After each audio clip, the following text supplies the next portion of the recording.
I have a lot of patients that also have like a cardiologist or a rheumatologist or an endocrinologist, and so they go to their specialist, and the specialist will say, well, you shouldn't be doing that, or you should be taking this drug, or you should get that test, and you shouldn't be doing that test, and because what I do isn't conventional, and they're expecting conventional. Everybody does this, and it's all perfectly outlined for everyone. And so when somebody isn't doing that, everybody goes, huh? Why are you doing that? That's different than anything I've seen before. And so some doctors are okay with different,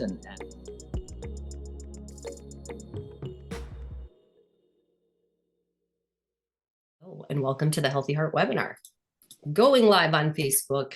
I hope you guys are all well. All three of us are here today. We're excited that you are joining us. If you are watching on Facebook, you can go ahead and comment in the comment section. Those of you on YouTube, feel free to comment. We'll do our best to get to those. And you should see a link, probably bartonwebinar.com, that'll take you to more information about these webinars. And it'll give you a link to watch the replays of all of these that we have done. So we have quite a few webinars that we've done now on how to keep your heart healthy. And a lot of our topics that we discuss have come from your questions. And so I'm excited today to dig into some fun stuff. Dr. Saunders is doing some research on his own, and he mentioned to us this topic has taken him a little bit more time than he thought it would. You know what, Cheryl, would you mind sharing with us a little bit about home cures that work? I know we brought it up before, but I think it's good to mention it again. So Dr. Saunders is writing, the research he's doing is going to go into an article on the website Home Cures That Work. Barton Publishing has had this website, Home Cures That Work, for over 15 years. And so it publishes articles from Dr. Saunders. It has articles from nutritionists, from health specialists, from other researchers, and covers a wide variety of topics. It is a membership website, so we do have a subscription based, but some of the articles are also free. Dr. Saunders, typically you do have to pay for it. Sometimes I open the article to everyone because I love you guys. But this website is basically a natural health website. And if you have an issue that you want an answer for, or you want to research, go there. Every month we have a topic on diabetes, and we're adding more and more topics on heart health. So it's a valuable resource. If you want to dig into something, and just not get the same answer in every Google search engine you do, and every single article says the same thing, Home Cures That Works, because of Dr. Saunders, digs deep. And if you want to know, then try Home Cures That Work. Wow, that was a great ad. I'm glad we'll have that recorded, Cheryl. That was awesome. And you know what? Let's maybe once we get started, would you mind just posting that link in the chat? Sure, will do. So that everyone can see that. And I'll try to share that in the other places as well. But I remember back in the day when I first started working with the Barton team, I don't even know what year that was, 2012, I think. And we didn't have access to Dr. Saunders like this, where we could hop on a webinar and ask him all these questions. And so I would be like scouring all of the Home Cures That Work articles, because that was my way to pick his brain and to learn about these things. And this was also, I feel like even back then, it was harder to get that kind of information. It's out there more now, but back then, I mean, it was tough. And man, we learned a lot. We learned a lot about you, Dr. Saunders, which was great. Yeah, one of the interesting things is sometimes Cheryl will say, well, can we update an article like something that we did before? Well, like heart disease, for example, can we just like take the old one and then update it and make a new one? And so I'll go back through old articles and I'll go, wow, I wrote that. That's great. Wow, that's really good. I'm so surprised. That guy is really smart. Is. That's awesome. Well, we're excited that you guys are here today. There's quite a few of you I see, which is very exciting. Again, we do this Healthy Heart webinar every Thursday, the same time. And maybe you have no idea how you got here. Maybe you're seeing this on Facebook, because I had to share it to my personal page because it's not sharing to our Barton Facebook page. But if you're interested in learning more about how to keep your heart healthy, or maybe you've been diagnosed with some type of heart illness or vascular disease or something like that, and you really want to learn how to reverse that, or what you can do, I would encourage you to register for these webinars. They're free. And the beauty is you get to learn from Dr. Saunders, who's actually out there doing research. It's not based on the stuff that he learned in medical school, however many years ago. He's out there learning a lot always. And we also have a webinar that we do on Wednesdays, and that is at 1 p.m. Central, and that's on reversing type 2. And so lots of good information that I think is pretty applicable to everyone. There's probably no one that doesn't need to learn about how to reverse type 2 or how to keep yourself from getting type 2. And we always want to learn how to keep our heart healthy. So really good information. I just highly encourage you to jump on as many as you can. But again, they are recorded. So if you can't make it live, the benefit of being live is you get to ask your questions. If it doesn't work, you can watch the replay. I bet someone's going to ask some of the questions that you have. So with that being said, Dr. Saunders is not your doctor, so please discuss any changes that you make with your healthcare person.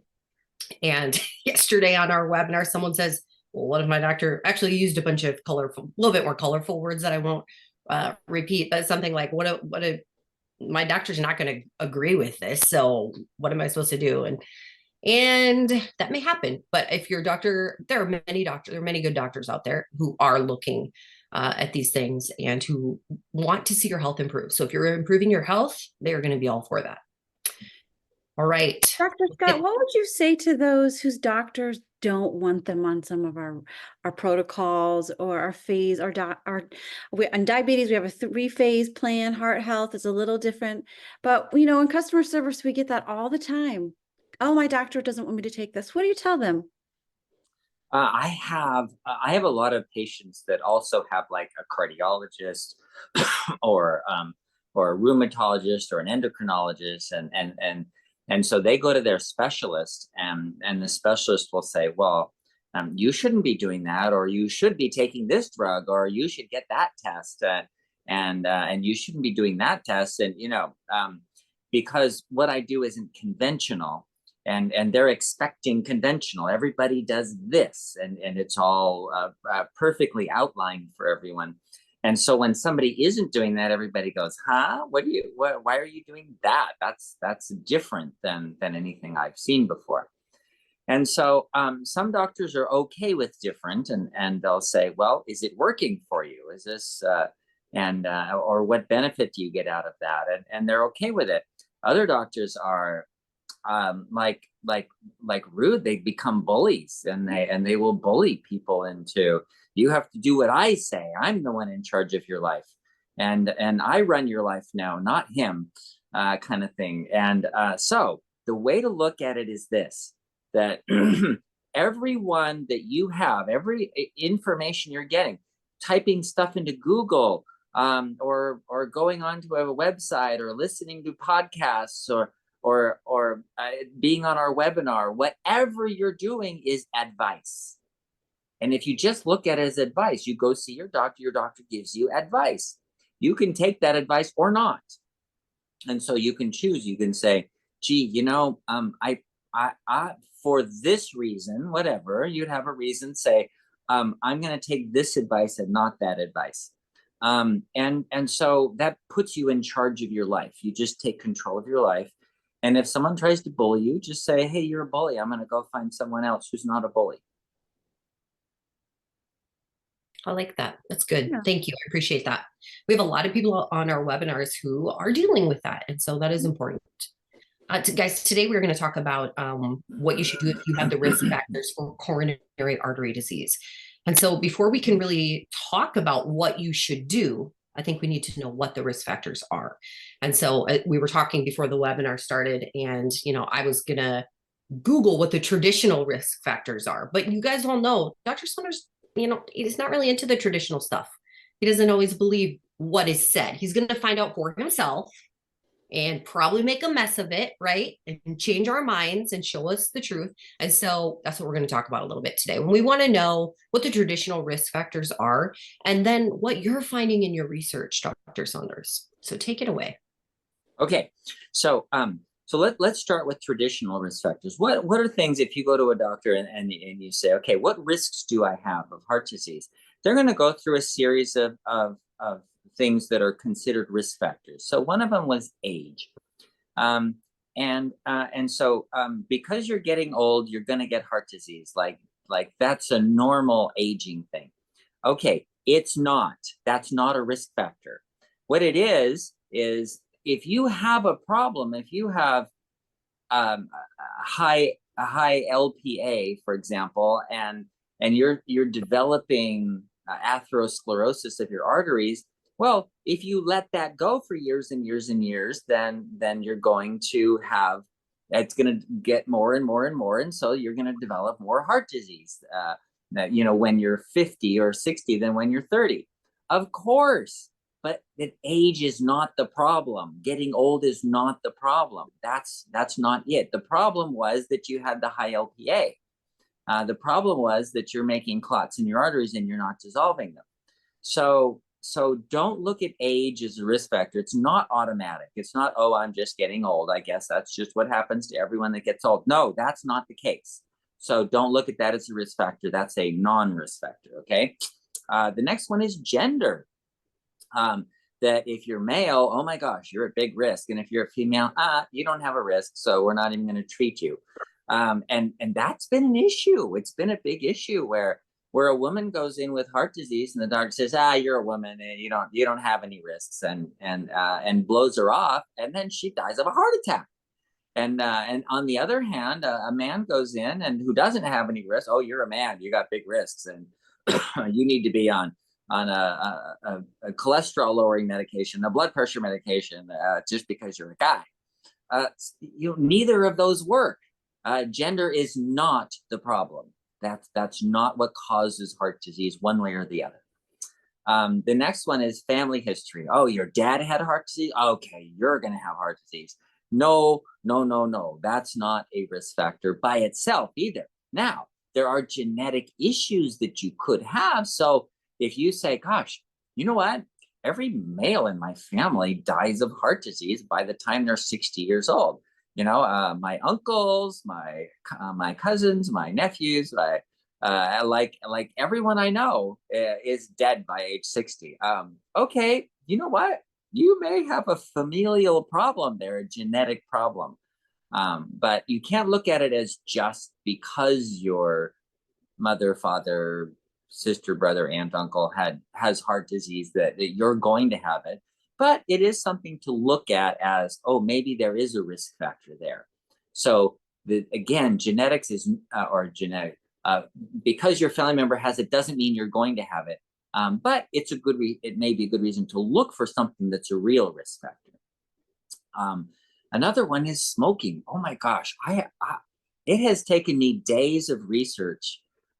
Smoking, if you look up smoking on Google, Google is like just repeating the same stuff. It's propaganda that gets exactly copied and repeated. It's cut and paste, cut and paste, cut and paste. So all the way down the first, I think the first 4 or 5 pages was cut and paste. Smoking causes heart disease. Smoking causes heart disease. Smoking causes heart disease. The more you smoke, the worse your heart disease. Until I could finally get some studies, some actual real studies where they looked at this. What does smoking really do? Okay, a current smoker has a 1.5 increased risk of dying of a heart attack. 1.5. That's a current smoker, okay? The longer you've been smoking, that goes up a little bit. It never quite reaches 2. So if you get to, 30 pack years of smoking, it never quite reaches 2. So is smoking a risk factor? Yes, it's a risk factor. But it's not what they say it is. It's not. I have people come in that are like, oh my gosh, I smoked 20 years ago. I smoked when I was a kid. I gave it up 20 years ago, but I smoked for like 5 years. And my doctor says I'm going to die of a heart attack. For heaven's sakes, what really happened? So these studies have been done. They're really out there. I found them, and they're going to be in home cures that work. Once you stop smoking, your risk goes down to normal, like 0, like no increased risk, no excess risk. Your risk of dying from heart disease is the same as someone who never smoked at all. And that goes up to 20 pack years until you get to about 35 pack years of smoking. Then your risk stays higher than someone who never smoked. But people who smoked for, whatever, 20 years or something, pack a day for 20 years, 20 pack years, that's the way it's called, do not, once they quit, they don't have an increased risk of dying of heart disease. So just like there's a lot of myths out there, and there's a lot of like if you ever smoke a little bit, it's going to kill you. Well, okay, it's not the best, but and smoking, I'm not going to say it's good for you. Definitely, I did not say that. Okay, but what I'm saying is, you don't have to freak out.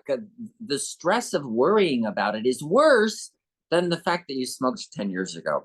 But so quitting's a good idea, like, who was it? It was Samuel Clemens, Mark Twain said, quitting smoking is easy. I've done it 1,000 times. So smoking is a thing, but don't freak out about it. It's not that bad. Okay, so then there's another one, high blood pressure. And high blood pressure, is that a risk factor for dying of heart disease? No, it's not. That's the weird thing about it. It is not. High blood pressure is associated with heart disease because there are a lot of things that cause high blood pressure and also cause vascular disease. So what? Inflammation. If you have inflammation, it increases your risk of clotting, and you also get higher blood pressure. If you have diabetes, it increases your risk of getting heart disease, and you also get high blood pressure. So because there's an association, there's always been assumed causation, but guess what? It's not there. And the AI studies that have been done are going like, well, actually, high blood pressure is not a risk for heart disease. And you know what? It's like one of those really weird things where I went to a dentist, and the dentist took my blood pressure and it was high. And I'm like, duh, I'm in a dentist's office. I mean, of course it's going to be high.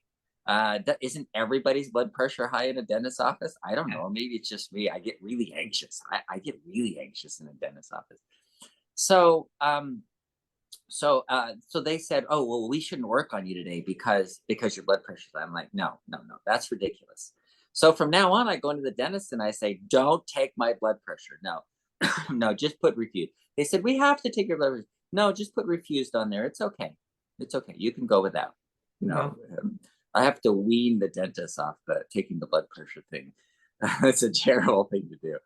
So blood pressure, no, not a risk. But if you have high blood pressure, you should know why, because some of those will cause heart disease. Cholesterol, oh my gosh, the big myth of cholesterol. No, there is not even an association of LDL cholesterol and heart disease. That is a huge myth that has been debunked over and over and over again for so many years. It's a wonder it's still out there, except that we have a whole bunch of propaganda from drug companies that are selling drugs in the billions. So let's look at it this way. Why is LDL associated with heart disease? And there's only one reason. It's because statins make billions of dollars. So they have billion-dollar advertising budgets. That's where the propaganda comes in. If you had a billion-dollar advertising budget, you could make anybody believe anything. And that's pretty much where we are with cholesterol. Okay, so diabetes, right? Diabetes, that's a bad risk for heart disease. Well, actually, yes and no. It's a risk factor, so it's something that's really important to deal with. But it's not a cause. It's okay. Yeah, diabetes is an issue. So, and we'll talk about that more. Another traditional risk factor would be obesity. Because you're obese, you're going to get heart disease. And that is a no. So the association there is people who are obese and have diabetes and have inflammation, and have, see, inflammatory markers are high, and also have really high omega-6 oils, the obesity isn't associated with heart disease, but it's not a causative factor. Physical inactivity. Gee, I didn't exercise last week, so I'm going to die of heart disease. No, not an issue. You could be non-athletic and still not get heart disease. So dietary things, having an unhealthy diet. Well, yeah, we'll talk about that. Just like eating certain things can affect it, and we'll talk about that.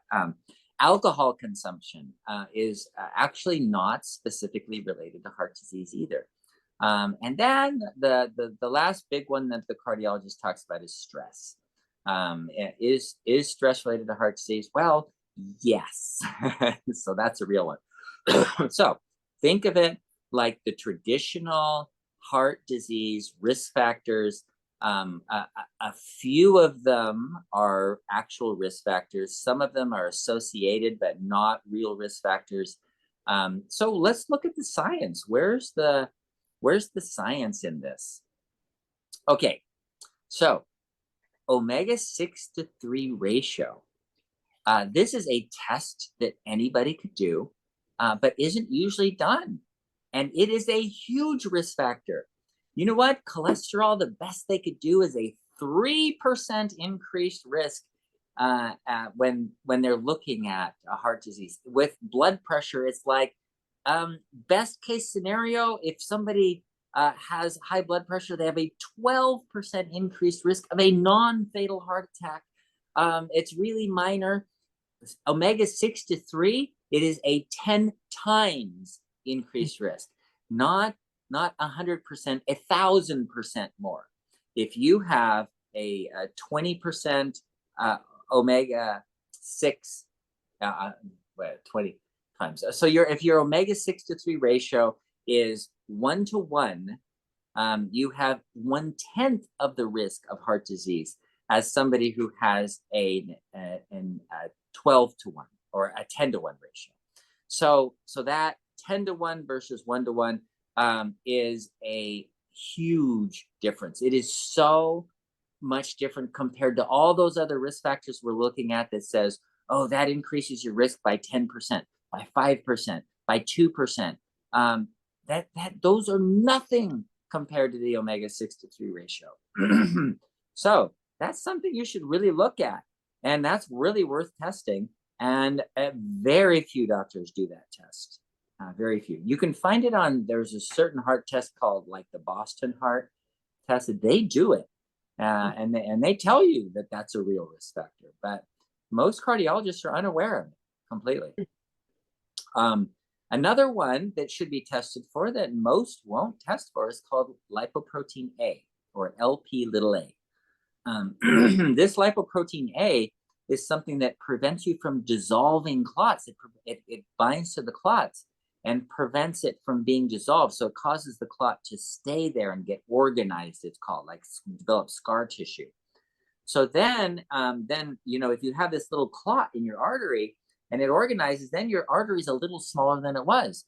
And then you develop another one and it's a little smaller, so a little smaller. So now you have an artery with a whole bunch of clot and only a little hole in it to let the blood go through. That is what Lp(a) does. It prevents those clots from being dissolved so that you can get your artery back to normal again. So this is a real risk factor, and it's something that is a real risk factor. If you develop clots in your arteries, then it's going to be a problem. If you don't develop clots in your arteries, it's not going to be a problem. So it's not alone a risk factor, but this is something you should know about. Then inflammation. This is a real risk factor. We talked about this. We've done a whole webinar on just inflammation. If you have gum disease, your heart disease is increased. Why? Because of the inflammation. Any inflammation in your body increases your risk of heart disease. So how does aspirin work? Well, aspirin lowers your risk of heart disease because it lowers inflammation. It's an anti-inflammatory, right? Ibuprofen, same thing. So, but that's not doesn't mean that you should do that. You should actually lower the inflammation by one thing is to get more omega-3 in your diet. So inflammation is a real risk factor. Another one is the glycocalyx. Now this is interesting. Like you've never heard of the glycocalyx, and how do you test for that? What I do is called a coronary calcium score. CT coronary calcium score. It's a test that Medicare doesn't cover. A lot of insurances won't cover it because Medicare doesn't cover it. And so people have to pay for it and they go, I don't want to do that test. And cardiologists don't do it. But it's a really good test to look at. Do you have calcium deposits in your arteries? Do you have vascular disease, coronary artery disease? And it gives you a good idea of how much is there, because you actually get a score. If you're 70 years old and your number is 10, it's like, who cares? That's nothing. If it took you 70 years to get 10, and then your next 70 years is going to get you to 20, right? So it's like, okay, forget it. That's not a big deal. But if your score is like 500, then you go, aha, you really have some risk there. And we got to repair and build your glycocalyx. Glycocalyx is it's made out of sugar molecules, and it's not the usual sugar molecules. This is like mannose and fructose. They're things that you don't usually do. So rebuilding that glycocalyx would mean taking more of those sugars into your diet so that they're available to make your glycocalyx, because that's got to be made and repaired really quickly all the time. Another real risk factor is insulin resistance. When you have insulin resistance, then you have something called endothelial damage, or you can disrupt the endothelium. It's not getting enough energy. So then you don't build the glycocalyx well. So insulin resistance is a very important risk factor. Another one is nitric oxide. We don't think about that, but we've talked about it a lot. How do you get your blood vessels dilated and get your endothelium working well? You got to have this nitric oxide. Well, where does that come from? Well, amino acids. You have to have enough amino acids, and you got to be able to make it. And when you have insulin resistance, it prevents you from making the nitric oxide. So that's where part of that endothelial disruption that I was talking about with the insulin resistance is that. Another risk factor that we don't talk about and doctors won't tell you about is NSAIDs. Yesterday, I had somebody in my office who was put on a non-steroidal anti-inflammatory drug, and this is a lifetime thing. She was put on what's called a COX-2 inhibitor, and the COX-2 inhibitors have all been shown to cause heart disease.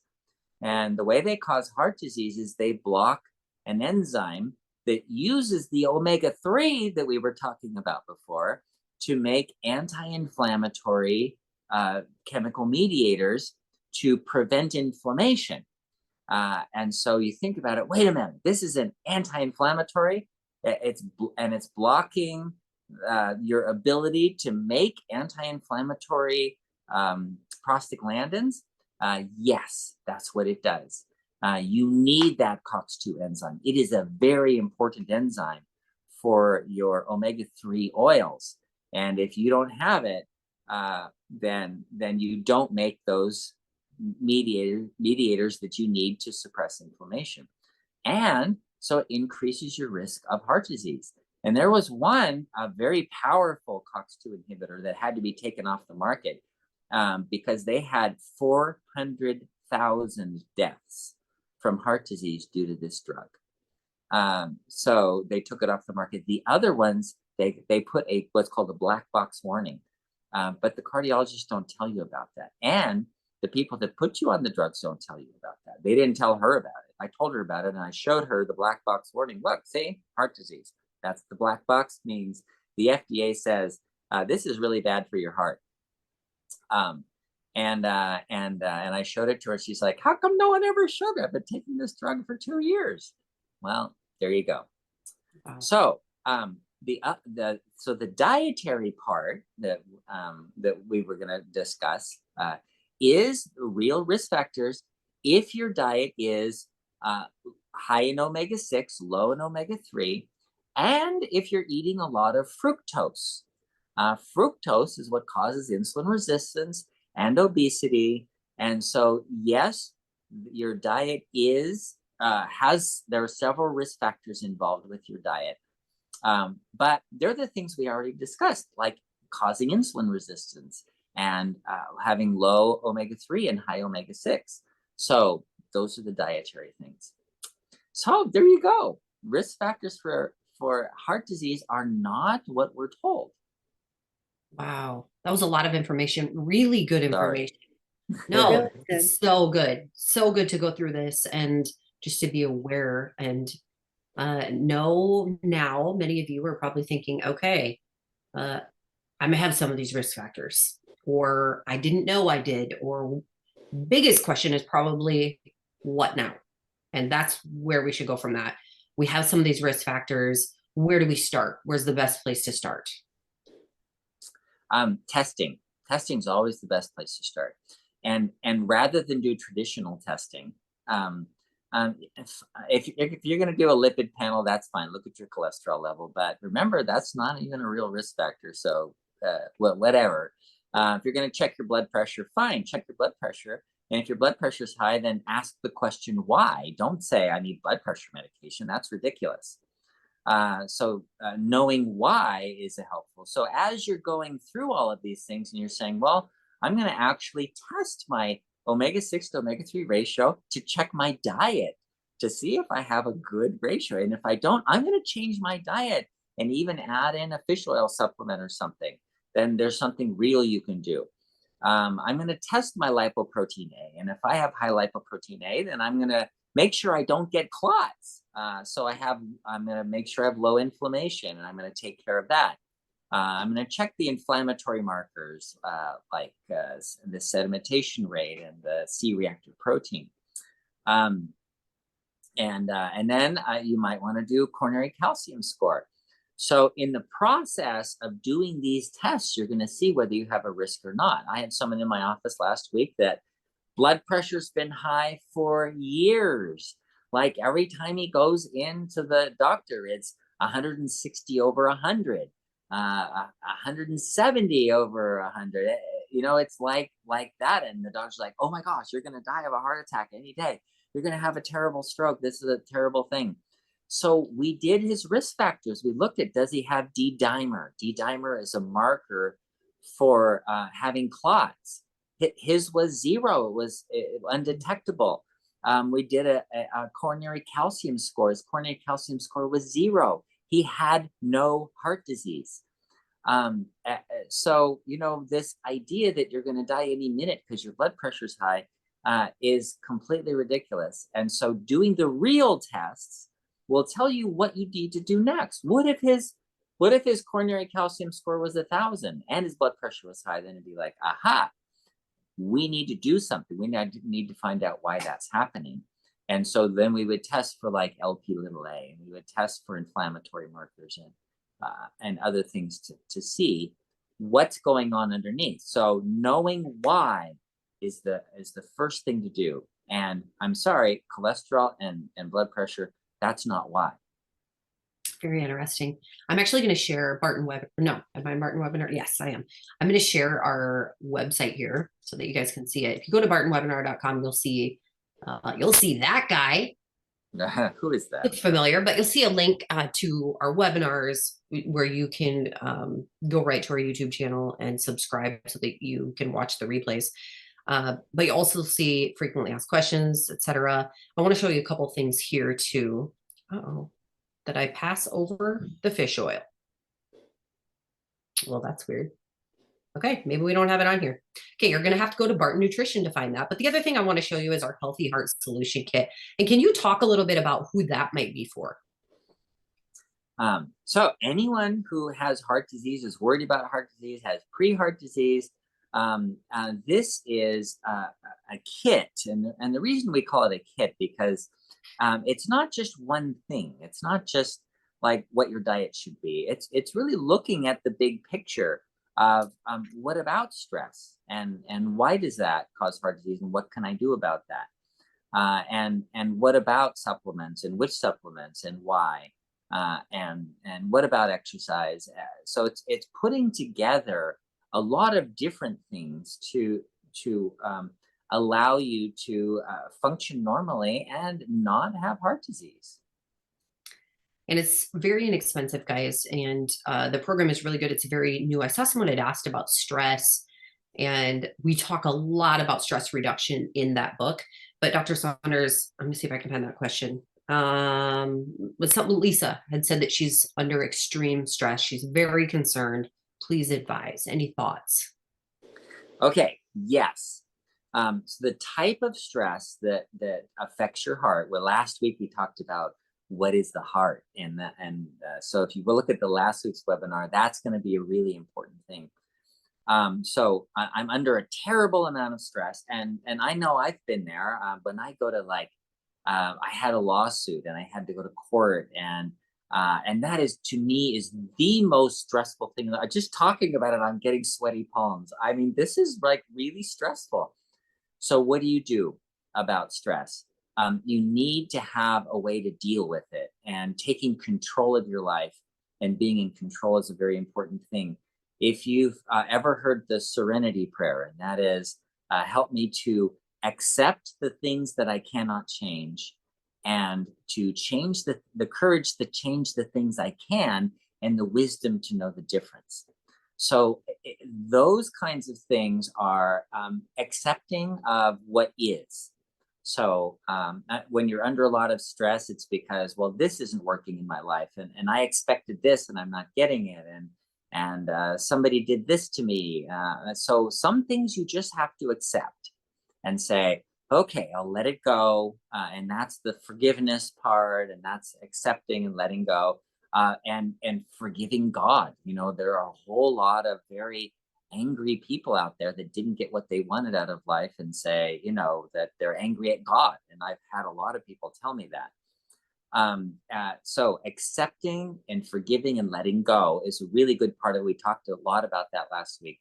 The other part is taking control of what you can, and saying, okay, well, this is what I can do, and doing what you can and focusing on that will help relieve a lot of anxiety, and let go of a lot of excessive cortisol that's going to cause insulin resistance, and increase your prevent your blood vessels from healing.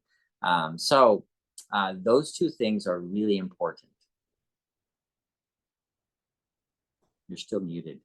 All right, I'm going to show you now again, Barton Nutrition. I just wanted to show you guys the omega-3 right here. So this is a really good option too if you're looking to add or you're looking to add the omega-3 here. I'm going to show you. There we go. You can see omega-3 fatty acids from fish oil. You can see them listed there, how much. This is a really good product. It's one of our newest ones, but I wanted to mention also that if you are interested in the Healthy Heart Solution Kit or any of these supplements, you can use code webinar25. It's one word, and you'll save 25% on any of those. So keep that in mind. I'm going to dig into some more of these questions here. We've got a lot that have come through. From Roxanne, can Lartin cause your heart to skip beats? No, not by itself. It shouldn't do that. Lartin is something that is going to decrease the amount of angiotensin, or actually it blocks. It's a receptor blocker, but it should not cause skipped beats. Skipped beats, there's a reason for it. And I'm glad you brought that up, because when somebody has skipped beats, that's a precursor for other things like atrial fibrillation, or or other kinds of abnormal rhythms of the heart. And the abnormal rhythms happen because of a lack of energy. So this is an energy problem of the heart. So increasing the energy. And one of the things that we talk about in the Healthy Heart Solution Kit is, how do you get energy to the heart? How do you build the mitochondria of the heart? Because a lot of these heart disease issues are a blocked energy or lack of energy. So getting enough coenzyme Q10, getting enough L-carnitine, and then magnesium and D-ribose as well, which are things that can help build the mitochondria. But also exercise. If you're not exercising, you're not going to make more mitochondria. There has to be a need, and the need comes from, well, you push the limits, and when you push the limits, the body says, "Oh, I better make more. We've reached our limit," and so then you start making more mitochondria. So if you have things like arrhythmias and all that, and your doctor says, "Oh, you need more rest. You need to relax," no. That's actually the wrong thing to do.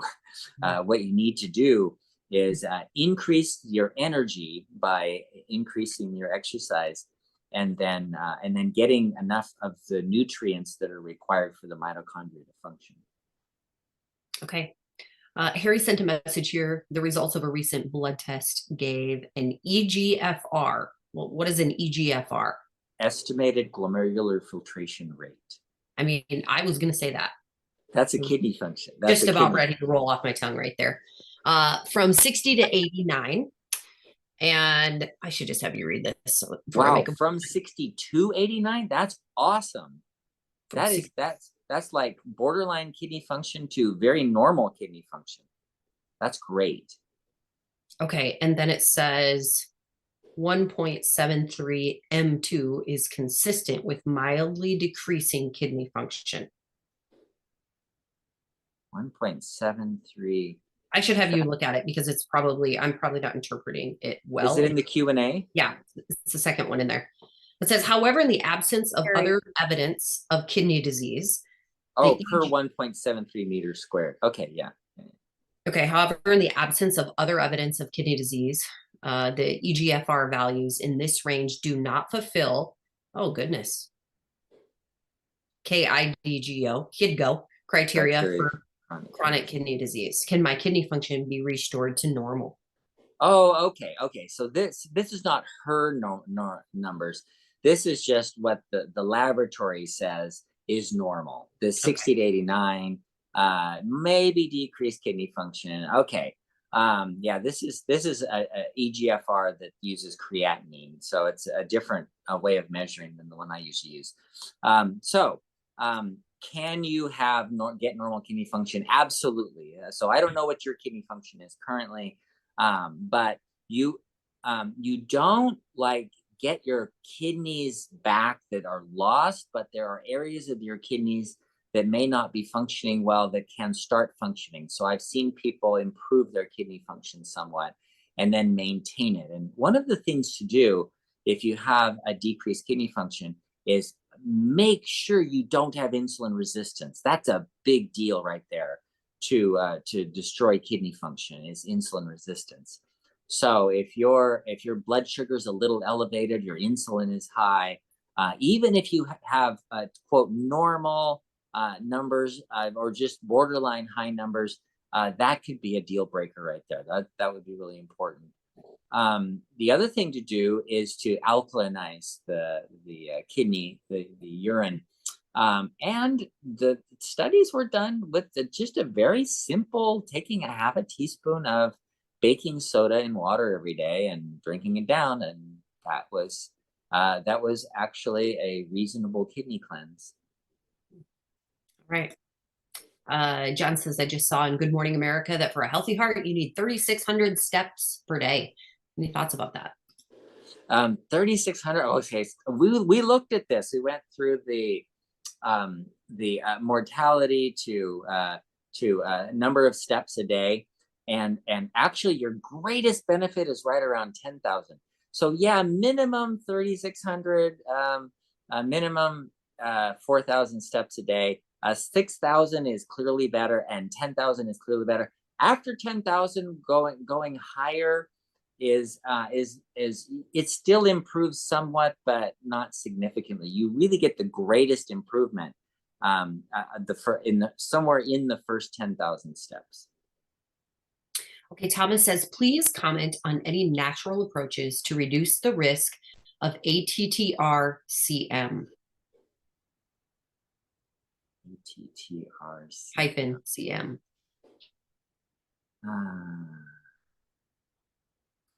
What's that? Please comment on natural approach to reduce risk of. I don't know what that is. I'll look it up. I'll look that one up and we'll do one more question.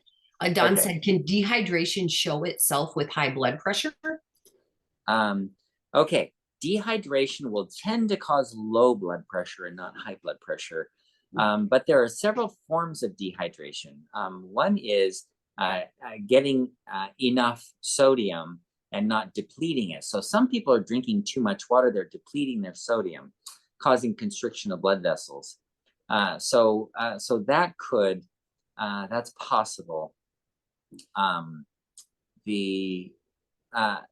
no, dehydration would tend to cause low blood pressure, especially like when you stand up and you get dizzy, and you have to hold on to something because you're dizzy. That's actually low blood pressure. Okay. Let me see. Okay, so this ATTR-CM, transthyretin amyloid cardiomyopathy. Okay. Oh, okay, good. Yeah. Okay, it's an amyloidosis. Wow, that is a really specialized thing. There is currently a drug for it that's I think it's available now. Last I heard, it was still an investigation, but for amyloid. But yeah, there are some really good ways to deal with amyloid, and it's not something that I can deal with on the webinar, but yes, there are. And you know what? Let me see, Cheryl, I don't know if you're available. There was a question about ordering in Southern Africa. Maybe you can answer that one if you see that. So I jumped off video for a second. I can't get back on video. So sorry. Oh no, shoot. The host won't let me, I guess. So we have difficulty shipping to South Africa. So we do not have orders going to South Africa, mostly because our customers never get their order. So I'm so sorry. If you want to email support, we can try to see if we can get you a digital item, but I apologize that unfortunately shipping just doesn't land in South Africa. Bummer. Okay. All right. Let me see here. Thomas, feel free to email me, leslie@bartonpublishing.com. Okay. Did that one. John said, I heard of a study. If you are an average smoker and quit smoking, in 7 years, your lungs can be fully recovered. Yeah. When I was doing the research, I was looking at heart disease, so I didn't look at lung disease, but yeah, there's pretty good evidence that your body actually does recover. And what's really interesting is the lung disease. No, it was lung cancer and smoking. That as men decreased their smoking, their cancer rates went down. As women decreased their smoking, their cancer rates went up. It was just a really weird graphic. If you look, I mean, from what we would think, that women had an increased risk of cancer during this time that smoking in women has decreased. It's maybe it's a more of a long-term effect. I don't know, but yeah, but probably your lungs can recover. I'm going to comment here that Robin said, I took the diabetes booklet to my doctor, and after browsing through it, she said, go ahead and try it, which I thought was just great. Awesome. Douglas is wondering if a few small sips of water or black coffee will break an intermittent fast in the morning before eating. Oh, no, not really. No, the coffee, as long as it's black coffee and doesn't have anything in it, no sweeteners, even artificial sweeteners or cream or anything, and then water. Yeah. So technically, yes, they break the fast, but you know what? They empty out of the stomach very quickly, and you're fasting again really quickly after that. So technically, when research is done on animals, the dry fasting is clearly better than the water fasting, as far as like longevity of the animals and the getting into anabolic mode and repairing, rebuilding, and all that. So not drinking water during a fast is better, because so could you say it breaks the fast? Yeah, it does, but it empties out quickly, and then you're back fasting quickly. So Linda is asking how one can dissolve blood clots. okay, good question. And do we have a webinar on this? I think I don't know. We might.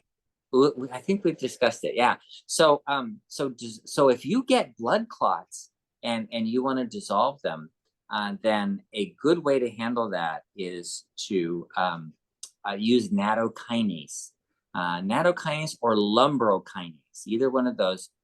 Those are both enzymes that dissolve clots. So people that have, for example, people that have high lipoprotein A, Lp(a), that I was talking about before, that's one of the things that they would do, is because the lipoprotein A will prevent the clots from dissolving normally. If you're taking like a daily dose of nattokinase, then that will, as an enzyme, dissolve the clots before they become big, and dissolve them before they organize, so that you can have clear arteries. Okay. Anne said my dad had a massive MI in his 80s, losing 80% of his left ventricle. How much of a risk factor do I have? That depends on why. See, that's exactly what I was talking about. Why did he have a heart attack? So is this someone who was smoking at the time? Was this someone who had lipoprotein A deficiency? Did he have a lot of inflammation? Did he have gum disease? What were his risk factors? And then you can say, do I have that? And say, oh, I have that. Like if it was a genetic thing like lipoprotein A, for example, oh, my dad had that, and therefore I have that risk. Or you could just test yourself for it. But yeah, that's one of the things you do. You look at the question, do I have a risk? That's the right question. And so then you assess that by doing the testing to find out if you really do. Okay, we have someone who commented, drinking a lot of distilled water, would you have low sodium? Yeah, not necessarily low sodium, because sodium is so easy to get in food, and salt and all that stuff. So you're going to get a lot of salt, MSGs, a lot of sodium. There's just sodium. It's pretty easy to get sodium. The problem is of the drinking distilled water is people who are drinking like a gallon a day. And I have people who have a 1 gallon jug, and it has a 9 a.m., a 10 a.m., an 11 a.m., a 12 a.m., where they have to drink that much, but every hour. And they're depleting their sodium out of their body, and getting dehydrated, thirsty all the time, because they're depleting their sodium and potassium.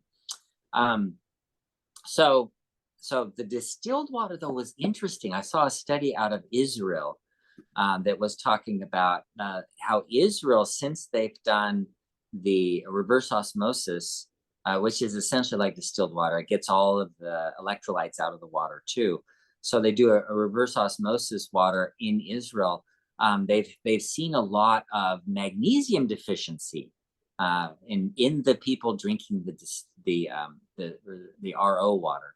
So it's possible you could get a magnesium deficiency, but I don't think sodium would be an issue. Okay, Thomas says my cardio has me on Eliquis and taken me off of fish oil and krill oil. Please comment. Well, this is one of those really beautiful examples of everywhere you're looking for advice. And the advice you take will be determined by your specific circumstances. Do I need that instead of that? And your belief system. So do I believe in this or do I believe in that?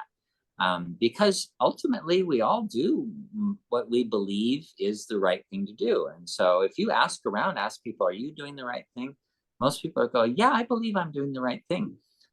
Even if they're not, it's just we believe, we do things because we believe that's the right thing to do. So I think, taking the advice, looking at what your doctor's recommended, what you read somewhere else, what your other options are, and taking all of that as advice and saying, I like this option better, and choosing that.